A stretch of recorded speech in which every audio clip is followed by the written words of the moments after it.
నేను ఎప్పుడైనా కాల్ చేయొచ్చా? నువ్వు ఓకే అంటేనే.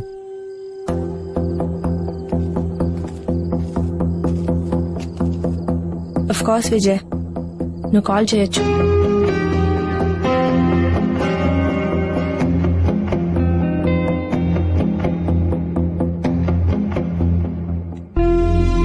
బాయ్. బాయ్.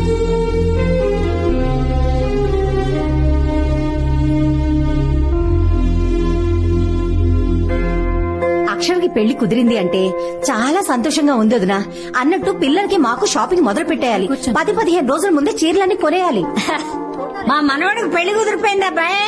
పిల్ల సూపర్. ముహూర్తమా చెప్తా ఉండండి అర్రా, అందరికీ చెప్తాం, తొందరపడమాకండి. అన్నట్టు మర్చిపోయిన సుమి, గంటకు ఒక్కసారైనా మగపల్లి వారికి టీలు కాఫీలు ఇస్తూ ఉండాలి. ఆనంద్ కి టీ అంటే అస్సలు పడదు, ఓన్లీ కాఫీ. కాఫీలు టీలు తర్వాతే పెళ్లికొచ్చిన వాళ్ళందరికీ రకరకాల స్వీట్లు పెట్టాలి. అయ్యో నానా వాళ్ళకి షుగర్ ఉంటేను. శుభం మలకవే సుబ్బి అంటే నువ్వు నాలాగా ముండం వస్తావా అన్నట నీలాంటి. పెద్దవాళ్ళకి పిల్లలకి సాయంకాలం కూల్ డ్రింక్స్ ఐస్ క్రీమ్స్ పెట్టండి. మరి ఈవినింగ్ డ్రింక్ పార్టీ అడిగితే దీని ముందు గదిలో పెట్టండి. ముహూర్తం సోమవారం ఉంటే మంచిది. అర్ధరాత్రి ముహూర్తాలు లేకుండా చూసుకోండి. అరే వీకెండ్స్ అయితే బెటర్ రా భయ్, లీవ్ దొరకడు కష్టంగా ఉంది. అనే పెళ్లి కనీసం 4 రోజులైనా జరగాలి. ఏ సాంప్రదాయమైనా పర్వాలేదండి, కానీ సంతోషంగా జరగాలి. మెనూలో బొబ్బట్లు కంపల్సరీ కావాలి. అలా డీజే ఎంత మాట్లాడమంటారు? పిన్ని ఆనంద్ మేకప్ నాకు వదిలేయండి, నేను చూసుకుంటాను.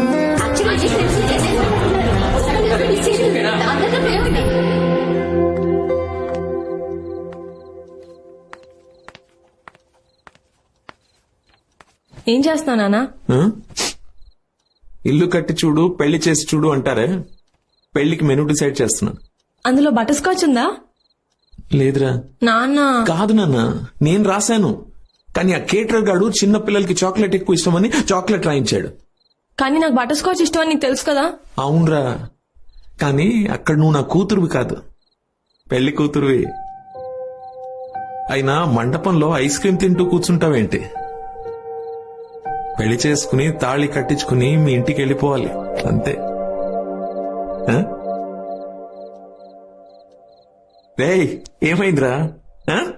నాన్న పెళ్లి తర్వాత జీవితం మారిపోతుందంటారు, రెస్ట్రిక్షన్స్ ఎక్కువ అవుతాయంటారు, నిజమా? అక్షర చిన్నప్పుడు నీకు గుర్తుందా, గజ్జలు కావాలి గజ్జలు కావాలి అని తెగమారం చేశావు. చాలా షాపుల్లో తిరిగి నీకు కావాల్సిన గజ్జలే కొన్నాను. అవి బాగా బరువుగా గట్టిగా ఉన్నాయి, కానీ అదే కావాలి అన్నావు. సరే ఇంటికి వచ్చి అవే కట్టుకుని ఇటు అటు పరిగెత్తుతూనే ఉన్నావు. అది చూసి నేను ఉట్టిగా అడిగాను, ఏమా నొప్పిగా ఉన్నాయా?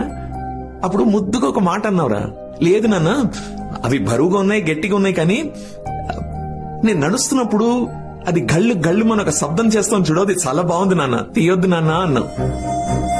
పెళ్లి కూడా అంతేరా, కొంచెం భయంగా ఉంటుంది, కొంచెం మొహమాటం ఉంటుంది, కొంచెం బాధగా ఉంటుంది, కానీ దానివల్ల వచ్చే ఆనందం అంతా ఇంత కాదు. కానీ కూతురంటే తప్పదుగా, పంపించాలి. ఏమిట్రా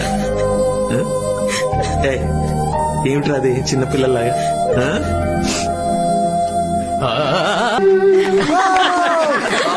బాగుంది బాగుంది బాగుంది. ఘంటసాల శ్రేయా ఘోషల్ కలిసి పాడినట్టుంది. మామకు తగ్గ కోడలు. మీరేమన్నా తక్కువ పాడారండి?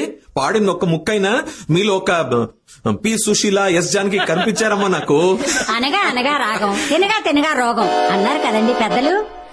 అయ్యో అల్లుడు గారు, మిమ్మల్ని కాదు మీరు ఏం పర్లేదులేండి, ఏం పర్లేదు. అక్షర నాకు ఒక డౌట్, ఇంత పాత పాట నీకెలా తెలుసు? అది నేను చెప్తాను చల్లమ్మ. నేను టీవీలో ఎప్పుడైనా పాత సినిమాలు చూస్తూ ఉంటే ఇది ఇంతప్పటి నుంచి వచ్చి నా ఒళ్ళో కూర్చొని చూస్తూ ఉండేది. ఇంకే పెళ్ళయ్యాక మామగారితో రాగాలు, మొగుడుతో జాగారాలు. అక్షర చెప్పడం మర్చిపోయాను, వచ్చే నెలలో మేమందరూ మా ఫామ్ హౌస్ కి వెళ్తున్నాం. మా పూర్వీకుల ఇల్లు. ప్రతి సంవత్సరం వెళ్తుంటాం.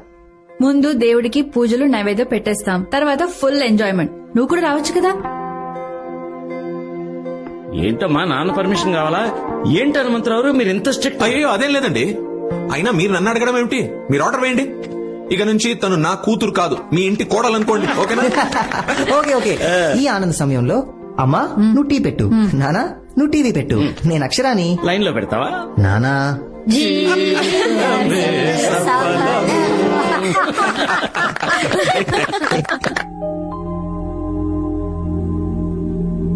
ఆనంద్ ఓ ఏంటి నాకే కాదు వెయిటర్ కి వెళ్ళి ఇచ్చేసిరా. సారీ. హే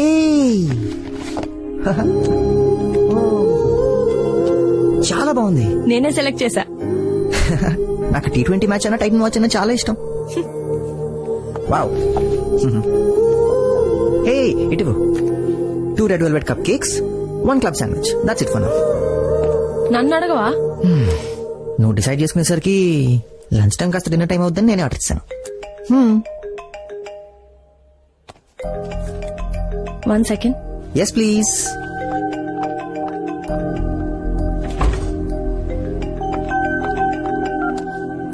విజయ్, నేను ఈ నంబర్ ఎందుకు డిలీట్ చేస్తాను? వీఆర్ ఫ్రెండ్స్ అని చెప్పాను కదా. చెప్పు.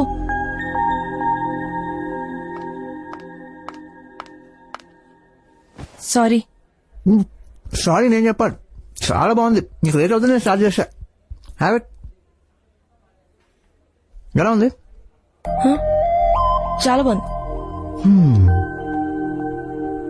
Any problem? Nothing. Vijay call చేశాడు కదా,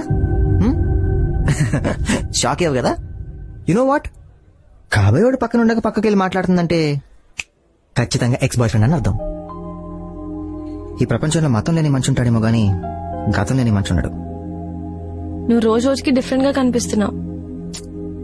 విజయ్ కూడా చాలా డిఫరెంట్. ఇన్ఫాక్ట్ కొంచెం మెంటల్ కూడా. ఎందుకు ఏమైంది?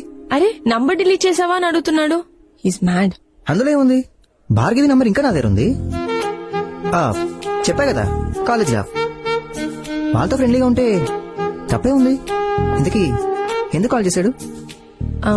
బేసిక్ గా తంది మీ విజయవాడే. తనకి విజయవాడ, హైదరాబాద్ రెండిట్లోనూ బొటిక్ బ్రాంచెస్ ఉన్నాయి. కొన్ని సారీ డిజైనింగ్ లో నన్ను హెల్ప్ చేయమని అడుగుతున్నాడు. How can I? It's okay.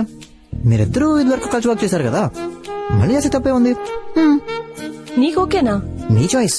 నువ్వు ఎక్కడ పని చేయాలనుకుంటున్నావు, ఎవరితో పని చేయాలనుకుంటున్నావు, నీ ఇష్టం. Are you sure? నువ్వు మందు తాగి పడిపోతావంటే నమ్ముతానేమో గానీ అతనికి మళ్ళీ పడిపోతావంటే ఛాన్సే లేదు. బేసిక్ గానే ఈ ఆనంద్ దగ్గర ఒక మ్యాజిక్ ఉంటుంది. అందులోంచి ఎవ్వరు బయటికి వెళ్ళలేరు. Boom boom boom. నీకు కొంచెం ఓవర్ కాన్ఫిడెన్స్ కదా? ఓవర్ కాన్ఫిడెన్స్ కాదు, ఓన్ హర్ కాన్ఫిడెన్స్. అంటే ఓన్ హర్ కాన్ఫిడెన్స్. తను నాది అనే కాన్ఫిడెన్స్. తనను తాను నమ్మిన వాడే అవతల వాళ్ళని కూడా నమ్మగలడని ఒక మహానుభావుడు చెప్పాడు. ఎవరు? నేనే. ఇవి మాత్రం ఖచ్చితంగా మీ విజయవాడ తెలివితేటలే కదా? Thank you, thank you, thank you. Thank you sir. Yes sir, sure sure. Thank you. They just love your design. Good.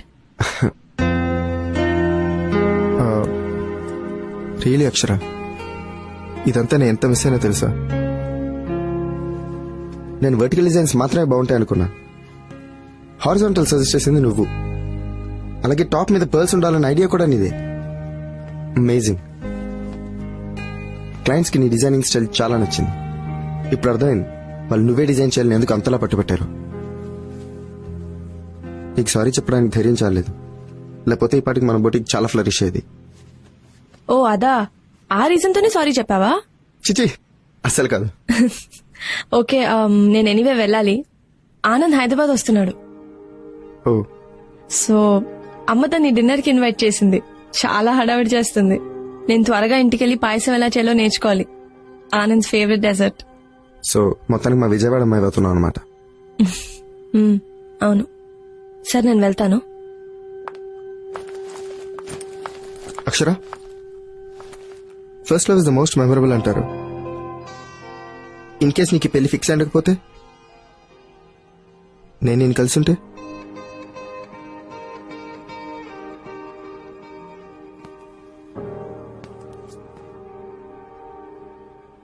నువ్వు నన్ను మళ్ళీ కన్సిడర్ చేసేదానివా?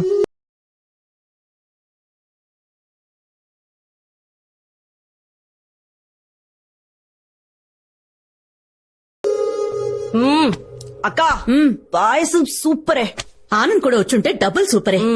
ఏయ్, ఓ పని చేద్దామా? రేపు విజయవాడకి ఎవరైనా వెళ్తుంటే వాళ్ళకిచ్చి పంపిద్దామా? అస్సలు అక్కర్లేదు. పాయసం కాదు కదా, పచ్చి మంచినీళ్ళు కూడా ఇవ్వక్కర్లేదు. ఎందుకు అంత కోపం? లేకపోతే ఏంటమ్మా, నేను నా పనులన్నీ మానుకొని తన కోసం పాయసం చేసి వెయిట్ చేస్తే నీకు ఫోన్ చేసి రావట్లేదని చెప్తాడా? పొద్దుట్ నుంచి నీకు ఫోన్ చేస్తుంటే నాట్ రీచబుల్ అని వస్తోందట. ఆహా, ఏంటిది ఇంకో అబద్ధమా? నాకు ఫోన్ చేస్తే నేను సీరియస్ అవుతాననే నీకు ఫోన్ చేశాడు. చూడు, రేపటి నుంచి తను ఫోన్ చేసినా నేను అస్సలు మాట్లాడను. ఇలాంటి అలకలు పిలకలు మనకొద్దే. ఇలాంటి చిన్న చిన్న విషయాలకే మాట్లాడుకోవడం మానేస్తే నువ్వు మాకు పుట్టేదానివి కాదు, ఇలా తిట్టేదానివి కాదు. ఈ జనరేషన్ గర్ల్స్ అస్సలు అర్థం కారు. వీళ్ళు కన్ఫ్యూజన్స్. చూడు పిన్ని ఎలా వెనకేసుకొస్తుందో. పిన్ని, ఈ అబ్బాయిలకి అమ్మాయిల్ని ఎలా మేనేజ్ చేయాలో బాగా తెలుసు. పెళ్లి ఫిక్స్ అయిపోయింది కదా, ఇంకా నేనే తన వెంట పడతాననే నమ్మకం. ఆనంద్ కూడా అందరు అబ్బాయి లాంటి వాడే. అరే, తను ఫోన్ చేయకపోతే నాకు కోపం వస్తుందని తనకు తెలుసు కదా, అయినా అమ్మకు ఫోన్ చేశాడు. ఎందుకు? నాకు ఫోన్ చేస్తే నేను గంటలు గంటలు మాట్లాడతానన్న భయం. అబ్బా వదిలేవే. ఆనంద్ నీకు నిజంగానే ఫోన్ చేశాడు. నీ ఫోన్ కలవలేదట. పాపం తనేం చేస్తాడు చెప్పు. అయ్యో పిన్ని, ఇవన్నీ అబ్బాయిలు కామన్ గా వాడే కవరింగ్లు. నా ఫోన్ రోజంతా రింగింగ్ లోనే ఉండింది. అంత వర్క్ ఉంది. కావాలంటే విజయ్ అడుగు.